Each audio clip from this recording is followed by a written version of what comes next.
हनुमान जी अजर अमर हैं।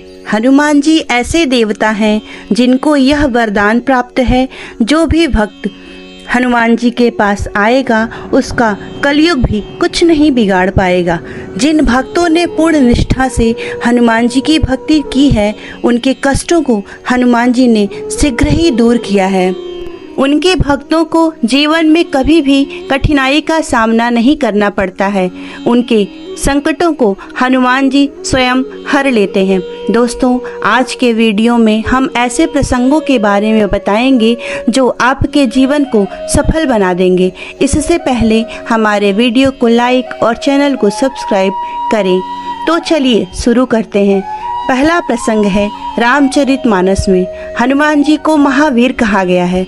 शास्त्रों में वीर शब्द का उपयोग बहुतों के लिए किया गया है, जैसे भीम, भीष्म, मेघनाथ, रावण, मगर महावीर शब्द केवल हनुमान जी के लिए उपयोग में लाया गया है। वीर वो है जो 5 लक्षणों से परिपूर्ण हो: विद्यावीर, दानवीर, धर्मवीर, कर्मवीर, बलवीर। परंतु महावीर वो है जिसने 5 लक्षण से युक्त वीर को भी अपने वश में कर रखा हो। भगवान श्री राम में 5 लक्षण थे, हनुमान जी ने उन्हें भी अपने वश में कर रखा था। रामचरितमानस की यह चौपाई इसे सिद्ध करती है। सुमिरि पवन सुत पावन नामू, अपने वश करी राखे रामू।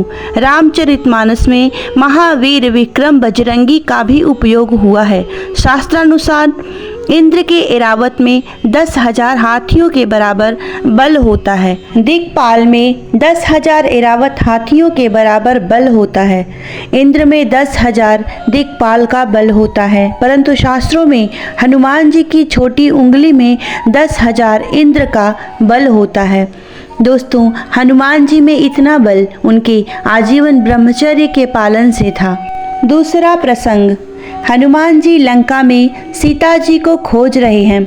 अन्य महलों में, गलियों में, रास्तों पर हर जगह सीता जी की खोज कर रहे हैं, परंतु बहुत मेहनत के बाद भी उन्हें सफलता नहीं मिली। उन्हें कोई जानकारी नहीं मिलने से उन्हें थोड़ी निराशा हो गई। हनुमान जी ने सीता जी को कभी देखा नहीं था, वो सिर्फ उनके गुणों को जानते थे। वैसे गुण वाली स्त्री उन्हें लंका में कहीं दिखाई नहीं दी।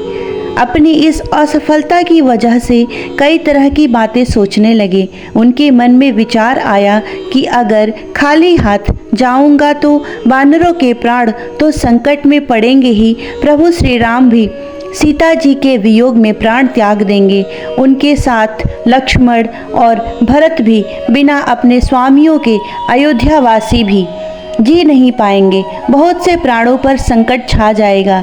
ये बातें सोचते समय उनके मन में विचार आया, एक बार फिर से खोज शुरू करनी चाहिए। ये विचार आते ही हनुमान जी फिर से एक नई ऊर्जा से भर गए और नई योजना के साथ खोज शुरू कर दिए। उन्होंने अभी तक ऐसे स्थानों पर सीता जी को खोजा है जहां राक्षस निवास करते हैं। अभी ऐसी जगह खोजना चाहिए जहां राक्षसों का प्रवेश वर्जित हो।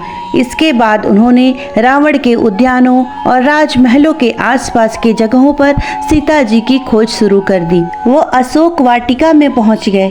वहां सफलता मिली और सीता जी से भेंट हुई। हनुमान जी के एक विचार ने असफलता को सफलता में बदल दिया।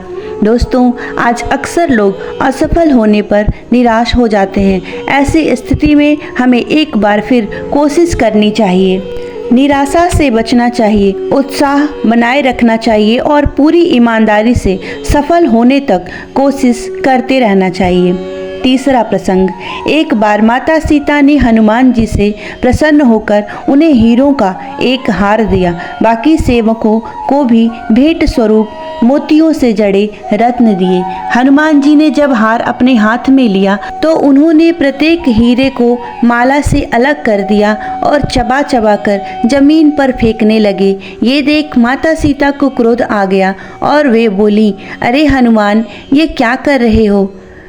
आपने इतना मूल्यवान हार नोच कर नष्ट कर दिया। ये सुनकर अश्रुपूर्ण नेत्र से हनुमान जी बोले, माते, मैं तो इन रत्नों को खोलकर देखना चाहता था, इनमें मेरे आराध्य प्रभु श्री राम और माता सीता बसते हैं या नहीं।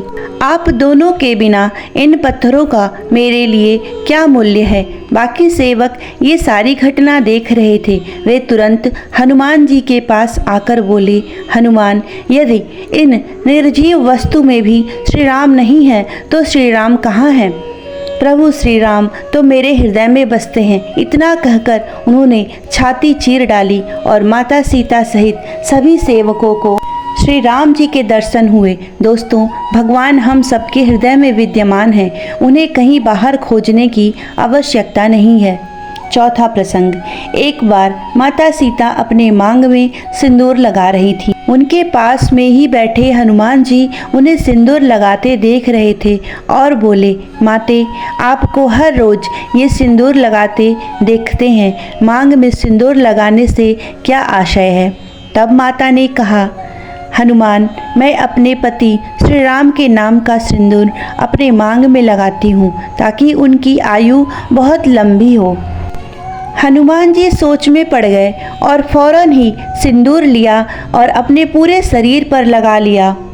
उनका पूरा शरीर लाल सिंदूर के रंग में रंग चुका था। माता सीता यह सब देखकर हंसते हुए बोली, हनुमान, इसका क्या अभिप्राय है?